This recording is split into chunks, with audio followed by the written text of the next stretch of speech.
Delicious, super healthy and super soft laddu તૈયાર કરીશું. દાંત વગરની વ્યક્તિ પણ સડસડાટા લાડુ ગળે ઉતારી જશે તેટલો સોફ્ટ લાડુ તૈયાર કરીશું, એ પણ મિનિટોમાં, ગોળના પાયાના ઉપયોગ વગર, બીના ઝંઝટ. તો ચલો રેસીપી શરૂ કરીએ.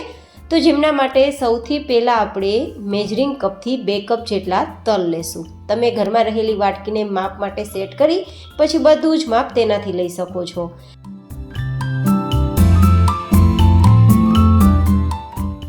હવે આપણે તલને શેકવાના છે.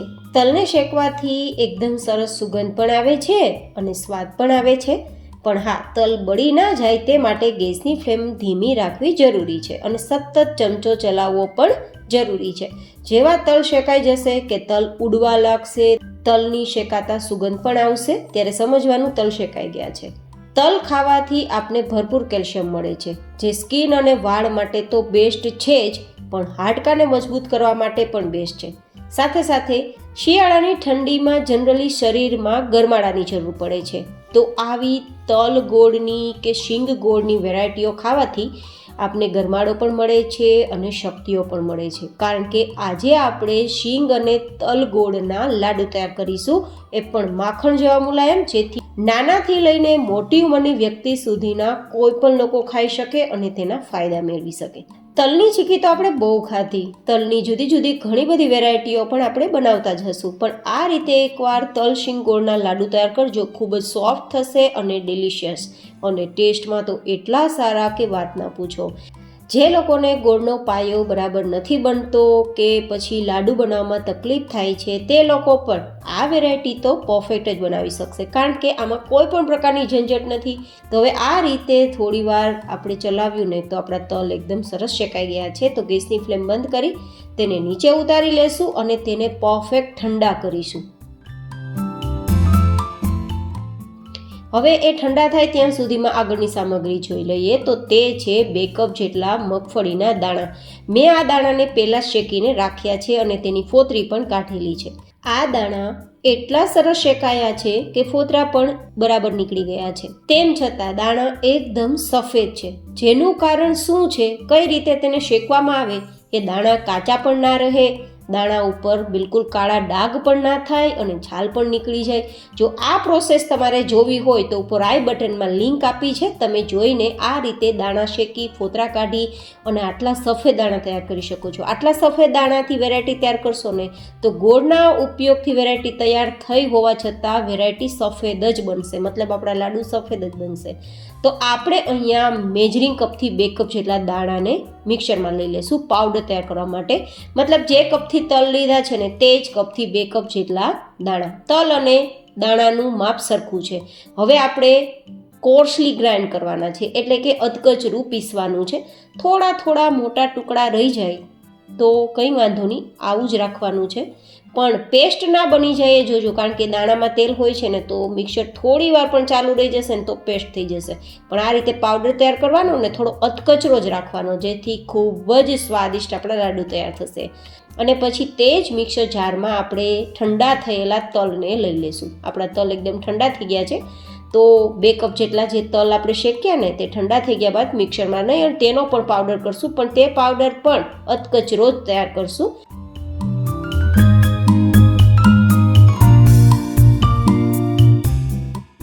તેને પણ મગફળીના ભૂક્કામાં ઉમેરી દઈશું ને બંનેને મિક્સ કરી દઈશું. ગાઈસ, એકદમ ઓછી સામગ્રીથી, બિના કોઈ ઝંઝટ, ઘરની સામગ્રીઓથી વેરાયટી તૈયાર કરી શકશો અને ખૂબ જ સ્વાદિષ્ટ, અને લાભ તો તમે જેટલા કહો તેટલા ઓછા.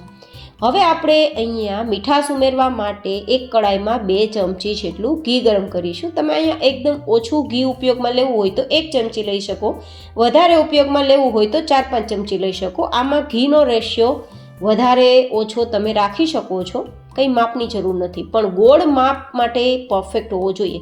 એટલે કે જે કપથી આપણે તલ અને દાણા લીધા છે તે જ કપથી 2 કપ જેટલો ગોળ લેવાનો. આ ગોળ એકદમ સુધારેલો છે અને ડબ્બામાંથી બહાર કાઢેલો છે.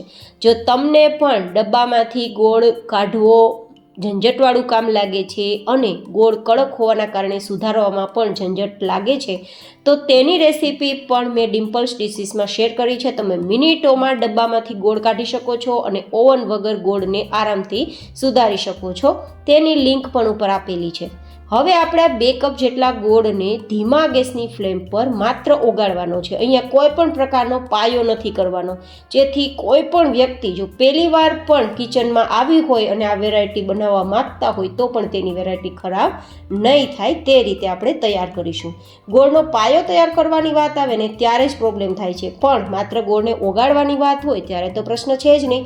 તો ગોળને ઓગાળવામાં પણ ગેસની ફ્લેમ ધીમી રાખશું, જેથી પાયો ના આવે અને બળે પણ નહીં. તો આ રીતે ગેસના ધીમા ફ્લેમ પર ગોળ ઓગળી ગયો છે.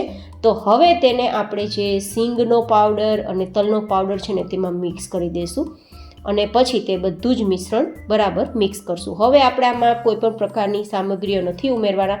તમારે એલચી પાવડર, સੌંઠ પાવડર ઉમેરવો હોય તો ઉમેરી શકો છો, પણ મને સિંગની ફ્લેવર અને તલની ફ્લેવર જ પસંદ છે, તો હું આમાં કોઈ પણ પ્રકારની ફ્લેવર નથી ઉમેરતી. આ રીતે મિક્સ કરી દઈશું.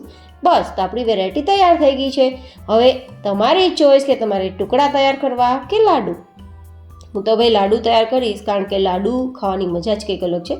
જોકે બંનેનો સ્વાદ તો એક જ આવશે. આ રીતે મિક્સ કરી દઈશું. જો પરફેક્ટ ગોળ અને સિંગ તલનો રેશિયો હશે તો જ આટલા સરસ લાડુ તૈયાર થશે. તો ખાસ ચેક કરવાનું. ઘરમાં રહેલી વાટકી અથવા મેજરિંગ કપને સેટ કરી પછી બધું જ માપ તેનાથી લેવાનું. મતલબ 2 કપ દાણા છે, 2 કપ તલ છે, તો 2 કપ જેટલો ગોળ છે. આ રીતે મેં મેજરમેન્ટ કર્યું છે, તો પરફેક્ટ લાડુ તૈયાર થશે. તો આ રીતે મિશ્રણ મિક્સ થઈ ગયા બાદ હવે તમે નાના મોટા તમારી ચોઈસ પ્રમાણે લાડુ તૈયાર કરી શકો છો. થોડું હલકું ગરમ હોય ને ત્યારે લાડુ તૈયાર કરી લેવા, જેથી છૂટું ના પડે, કારણ કે આ લાડુ એકદમ ખાવામાં સોફ્ટ છે. તો જો થોડું પણ વધારે ઠંડુ થઈ જશે ને તો ભૂકો થવા લાગશે સોફ્ટના કારણે.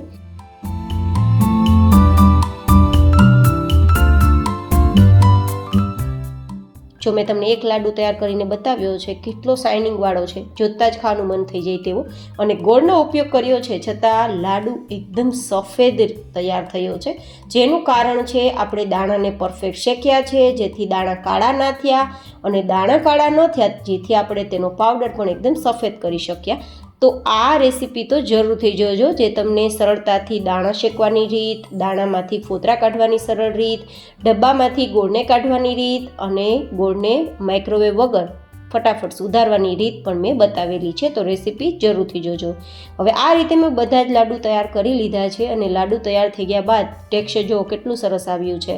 આપણે અધકચરા માંડવીના દાણા પણ દેખાય છે અને અધકચરા વાટેલા તલ પણ દેખાય છે. ટેક્સચર એકદમ પરફેક્ટ છે, અને આ રીતે આરામથી ટુકડા થઈ જાય છે, મતલબ મોંમાં જતાં ઓગળી જાય તેવા સુપર સોફ્ટ આપણા લાડુ તૈયાર થયા છે.